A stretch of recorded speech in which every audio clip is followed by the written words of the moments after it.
É um prêmio do Conselho Federal de Economia ao Brasil 247. Eu não sou tímida, né, os jornalistas 247 são, mas eu não sou. Então eu vou mostrar aqui para vocês, o Conselho Federal de Economia concedeu aqui um prêmio, destaque econômico do ano de 2024 na categoria mídia, ao Brasil 24, acho que tá muito pequeno, né, ao Brasil 247. E aí ele fala que é um reconhecimento ao trabalho de transmitir à sociedade informações de natureza econômica de elevada qualidade. Nós sabemos que a mídia corporativa tem um compromisso com o projeto neoliberal, e o 247 não. Tá? O 247 é por um projeto nacional desenvolvimentista, é por um projeto de inclusão social como motor do desenvolvimento.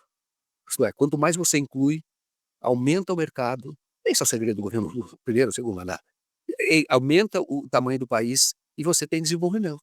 E é esse é o motor do desenvolvimento, que como já foi outras vezes. O Brasil cresceu outras vezes assim, continua crescendo. É claro que a mídia corporativa não vai dizer isso, ela vai dizer que tem que privatizar, sempre vai dizer isso. Vai dizer que tem que aumentar juros, porque tem que garantir o rentismo, vai dizer isso. E o 247 faz, de fato, esse contraponto muito importante, muito interessante, que tem tido cada vez mais adepto, defende as indústrias, as empresas nacionais, essa é a linha 247. Parabéns, viu, para nós. Parabéns para todos nós, né? Fiquei muito feliz. Eu e a Márcia, a gente é do jornalismo econômico, né, Márcia? De priscas delas, né? De descobrir o Ministério da Fazenda, planos econômicos, essas coisas todas. E foi muito legal receber esse prêmio agora à noite do COFECOM, né, o Conselho Federal de Economia, melhor veículo de economia do Brasil, da cobertura econômica. Então a gente vai receber um prêmio em Brasília no ano que vem. E realmente para mim é uma satisfação, porque a gente se dedica, né, ao desenvolvimento nacional, a essa causa, né, que foi tão atacada nos últimos anos. Você pega, por exemplo, o que aconteceu com a presidente Dilma, a interrupção do processo de crescimento econômico brasileiro com o choque neoliberal dos governos Temer, Bolsonaro. A gente vive esse momento agora de retomada do crescimento, do desenvolvimento com o governo Lula, e a mídia toda dizendo que está tudo errado, né? Quer dizer, a mídia brasileira parece que o Brasil não pode crescer. Então, e na verdade é engraçado, porque às vezes as pessoas perguntam assim, mas como é que você se converteu ao lulismo, né? Essas coisas todas. Eu me converti ao lulismo porque o presidente Lula é o presidente que mais desenvolve a economia brasileira, né? Basicamente em função disso. Eu não sou um cara que veio como Miola, né? Que tem formação de esquerda, essas coisas todas, de alas partidárias ou pluristã.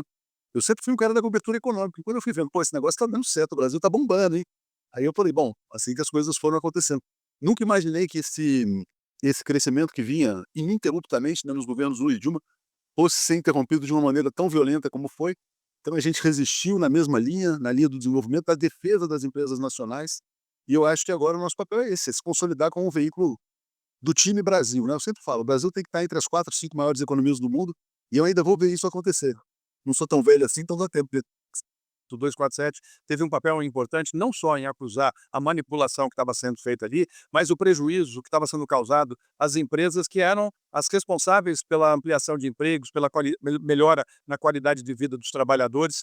O país estava, como disse uma revista inglesa, o Brasil estava apontando para o céu como um foguete, né? E eles vieram para destruir isso. E está difícil reconstruir, é uma luta. É importante ter o Brasil 247 nessa luta, né, defendendo a ampliação do desenvolvimento, da criação de novas indústrias, do avanço tecnológico. Quando o Brasil está crescendo nos governos populares, Lula, Dilma, etc., né, a imprensa fala assim, não, tá bom, mas vai ficar ruim. Tá bom, mas tá ruim.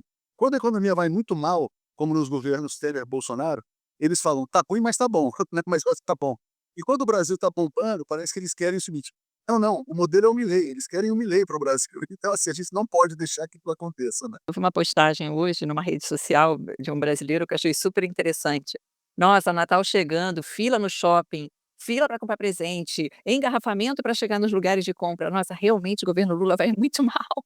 Eu achei ótimo, porque é de fato o que está acontecendo. A economia está crescendo mais do que o esperado. A gente só olha a previsão de janeiro, quando era janeiro, e agora, o fim do ano, é um crescimento maior ao esperado. E uma observação que eu queria fazer, que eu acho muito interessante do papel econômico do 247, é em relação à questão dos juros no Brasil. Eu acho que o 247 bate nessa tecla, que é super importante, que tem a ver com todo o funcionamento da economia, tem a ver também com política, Banco Central, Palácio do Planalto, e tem a ver com o consumo, ou seja, que é um dos fatos que a gente observa no governo do presidente Lula. Lula 1, Lula 2, Lula 3, consumo, inclusão social, redução da pobreza, são as bandeiras muito claras desse governo. E você citou o Milei. O Milei é o oposto, porque a economia argentina esse ano vai cair 3,5%, essa é a previsão de queda do produto interno bruto, segundo o Fundo Monetário Internacional. E a afirmação, sobretudo 247, não é, enquanto um espaço do pensamento crítico, da formulação democrática, sob perspectivas, a partir de uma perspectiva, inclusive, de análise sobre a realidade econômica, que é plural, que é democrática, não é, e que comporta,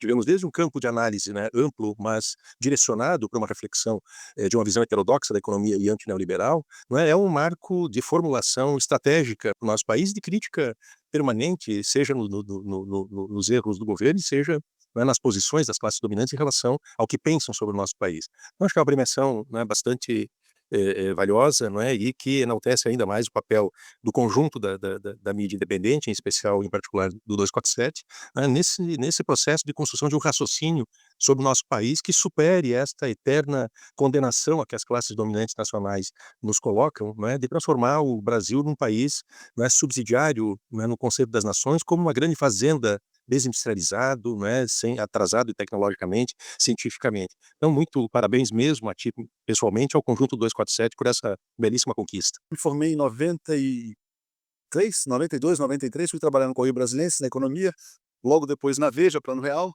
e depois da Veja, Revista Exame. Aí passei por vários estados de Minas, depois Isto É, tal. Sempre houve espaço na imprensa, a Márcia vai saber bem disso, para o pensamento industrial, né, para o pensamento desenvolvimentista. Você ouvia as federações industriais, os trabalhadores, os sindicatos, ouvia o IED. E isso foi desaparecendo na imprensa brasileira. Quer dizer, o domínio do capital financeiro sobre o pensamento econômico é muito grande. Hoje, por acaso, eu publiquei uma entrevista do Eduardo Gianetti da Fonseca, que é um economista do INSPER, ligado ao pensamento liberal, e é um liberal, e ele falava o seguinte, quer dizer, olha, um problema do Brasil hoje é a dominância do pensamento financeiro sobre o debate econômico. Isso está errado. Então a gente é um veículo de resistência aqui, porque objetivamente, quer dizer, a gente faz a defesa de uma coisa que sempre existiu na imprensa, mas começou a desaparecer de uns 10 anos para cá. E quando você fala das elites brasileiras, a classe dominante brasileira, ela ansiava o progresso, o desenvolvimento, né? E isso foi ficando para trás, isso parou em algum momento e a gente tem que recuperar isso. Eu acho que é um grande desafio fazer essa batalha ideológica também.